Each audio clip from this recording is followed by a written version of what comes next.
Sunrise in Batanes was shattered by urgent news alerts. Philippines, US, Japan launch massive drills in north.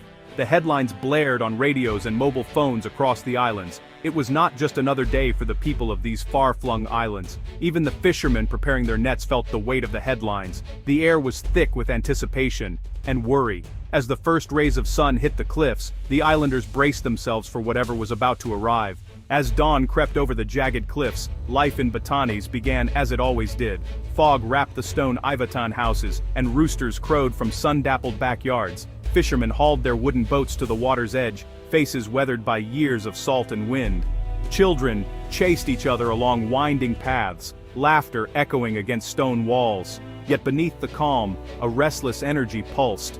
The air held a promise of change. On this morning, everyday routines took on new meaning. The sound of distant engines, first just a rumble, then unmistakable, sent shivers down narrow village lanes. Mothers gripped their children's hands a little tighter. Shopkeepers glanced nervously at the shelves, wondering if supplies might run short should things escalate.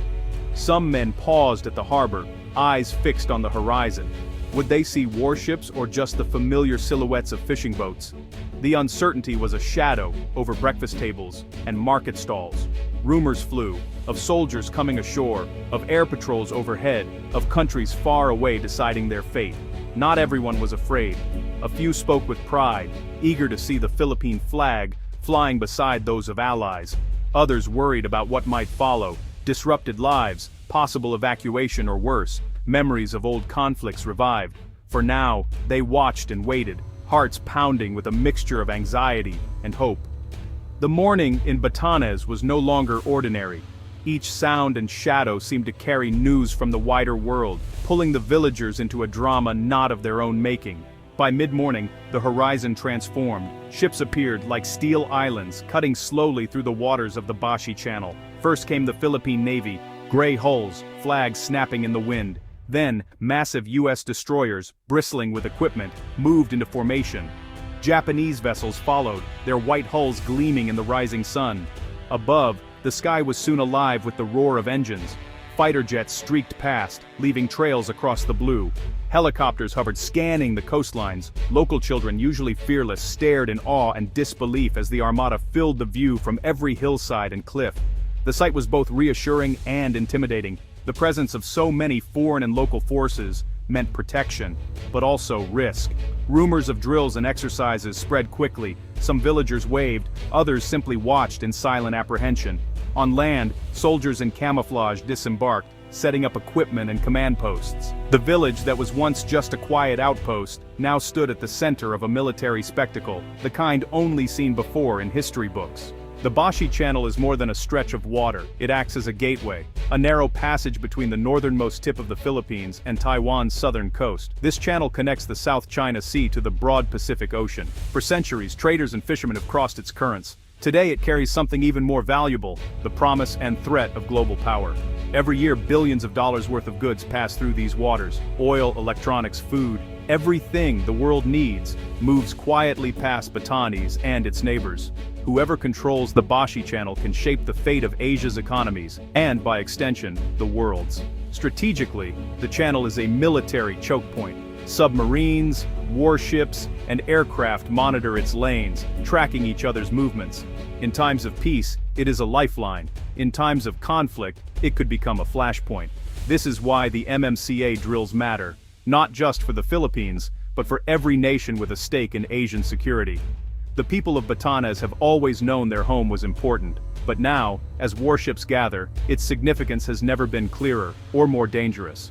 The MMCA, or Multilateral Maritime Cooperative Activity, is more than a show of force. It is a test of communication, coordination, and resolve. On the open sea, warships from the Philippines, United States, and Japan form tight formations. They practice maneuvers, signaling each other with flares and radio messages. Each move is precise, every error carefully noted.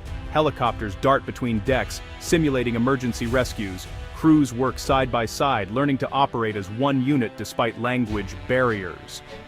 At night, ships signal in the darkness, rehearsing what to do if communication is lost or a real emergency unfolds. It is a ballet of steel and discipline, meant to send a message: we are ready. On shore, Command centers buzz with urgency. Officers from each nation review maps and data, sharing intelligence in real time.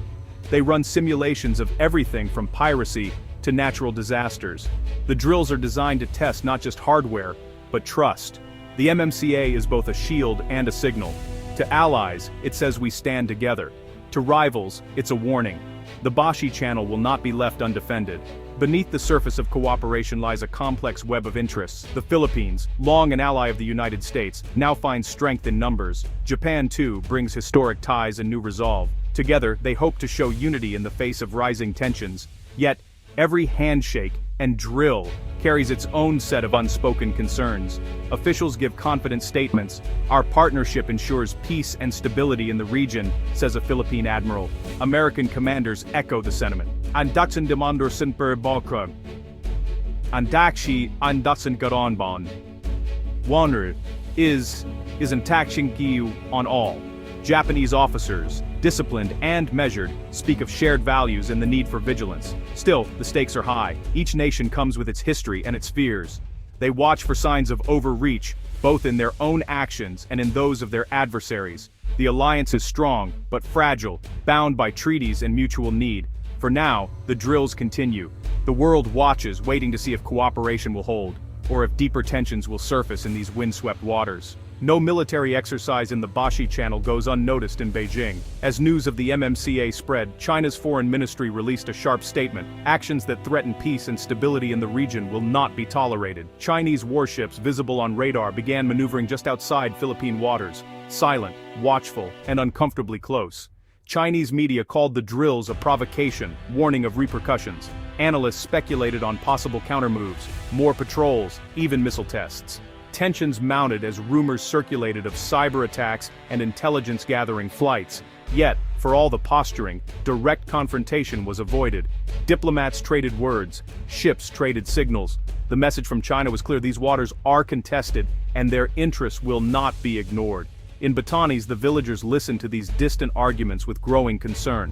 They understood, perhaps better than most, how quickly a show of strength could turn into a spark for something far more dangerous. Amidst the noise of engines and the glare of international cameras, the people of Batanes found their own voices. Some spoke with quiet pride. "We are part of history now," said an elder, standing by the old church. "The world finally sees us." Others worried for their children, for the peace they cherished, for memories of Japanese occupation and typhoons that had tested their resilience before. Farmers paused in their fields, watching jets roar overhead. Fishermen wondered if they would be allowed to work as normal. Young people saw soldiers from 3 nations and dreamed of adventure, or feared what might happen if the drills became real. Yet, even in uncertainty, the community endured. Stone houses stood firm against the wind as they always had. Songs and prayers filled the night, a reminder that life in Batanes was more than geopolitics. It was family, faith, and an unbreakable bond with the land and sea. The world's powers might come and go, but the spirit of Batanes would remain, watchful, wary, but always enduring. As the drills ended, the world's attention lingered on the Bashi Channel. Analysts spoke of shifting power balances, of the channel's role in the future of Asia. For the Philippines, United States, and Japan, control of these waters meant safety and leverage. For China, it was a challenge and a warning. The channel's fate would shape not just shipping routes, but the entire security architecture of the region. Would these exercises bring lasting peace through deterrence, or would they simply fuel a dangerous new rivalry? The answer was far from clear. For now, Batanes returned to its mist and quiet, forever changed. The world's great powers had left their mark, but the channel remained, a silent witness to the tides of history and the uncertain future of Asia. Only time would tell what story the Bashi Channel would write next. For the people of Batanes, and for all of Asia, the currents of change were just beginning.